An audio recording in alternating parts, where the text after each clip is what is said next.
السلام علیکم ورحمۃ اللہ وبرکاتہ۔ بسم اللہ الرحمن الرحیم۔ رب اشرح لی صدری ویسر لی امری واحلل عقدۃ من لسانی یفقہوا قولی۔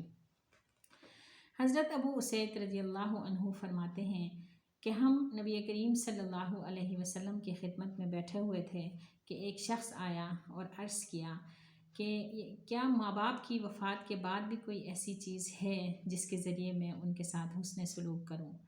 نبی کریم صلی اللہ علیہ وسلم نے فرمایا کہ ہاں ہے، ان کے لیے رحمت کی دعا کی جائے، جیسا کہ قرآن میں ہمیں دعا سکھائی گئی ہے، رب ارحمہما کما ربیانی صغیرا، اور ان کے لیے مغفرت اور بخشش طلب کی جائے، رب اغفر لی ولی والدی ولمن دخل بیتی مؤمنا وللمؤمنین والمؤمنات، اور ان کے بعد ان کے وعدوں اور وصیت کو پورا کیا جائے اور اس رشتہ داری کو نبھایا جائے جو صرف ماں باپ کے تعلق کی وجہ سے ہو، اور ان کے دوستوں کی عزت اور تکریم کی جائے۔